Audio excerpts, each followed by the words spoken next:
மனிதனோட வாழ்க்கைக்கு எது அடிப்படை தேவை அப்படின்னு சொன்னால் உணவு, உடை, இருப்பிடம்னு டப்புன்னு சொல்லிடுவோம். ஆனால் இதில் எதுக்கு முதலாவதாக உணவு சொல்கிறோம் அப்படின்னு தெரியுமா? உணவு இல்லாமல் மக்களால் உயிர் வாழ முடியாது அப்படின்றதுக்காக மட்டும் கிடையாது.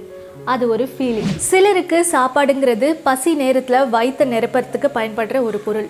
ஒரு சில பேருக்கு அது ஒரு அற்புதமான ஃபீலிங். நம்ம அம்மா தோசைக்கல்ல எண்ணெயை தடவி மாவை ஊற்றும் போது சுருன்னு ஒரு சத்தம் வரும் பாருங்க. அது சத்தம் இல்லைங்க, ஒரு வகையான ரிதம்.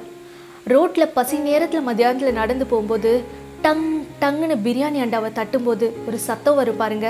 அது சத்தமே கிடையாது, வயிறும் வாயும் பசிக்காக கொட்டுற போர் முரசு. இப்படி சாப்பாடை பற்றி ரசித்து ருசித்து சொல்லிக்கிட்டே போகலாம். ஆனால் அதை நீங்கள் கேட்கணும்ல. அதுக்காக தான் சின்ன வயசுலேருந்து எங்கே சோறுன்னு இருந்தேன்னா இப்போ எங்கே சோறு அப்படின்ற ஒரு ஷோவே பண்ண போகிறேன். என்னை சுற்றி இருக்கவங்க கிட்ட நான் ஃபுட் ரிவ்யூ பண்ண போகிறேன்னு சொன்ன உடனே, அர்ச்சனா, வெளியில் ஃபுட் வாங்கி சாப்பிட போறியா? அது ஹைஜீனிக்காக இருக்காது. ஃபுட் ரிவ்யூலாம் பொண்ணுங்க பண்ணால் யார் பாப்பா? வேணா அர்ச்சனா, ஆல்ரெடி குண்டா இருக்க, இன்னும் குண்டாயிடுவேன்.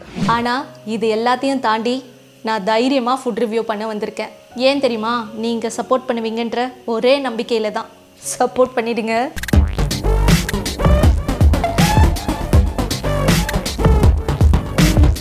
என்ன நீங்கள் சப்போர்ட் பண்ணணும்னு நினச்சிங்கன்னா ரெட்ரோ ஃபிலிம்ஸ் சேனலை சப்ஸ்கிரைப் பண்ணுங்கள். பக்கத்தில் இருக்கிற பெல் ஐக்கானை கிளிக் பண்ணுறதன் மூலமாக எங்கள் வீடியோ அப்டேட்ஸை உடனுக்குடன் தெரிஞ்சுக்கோங்க.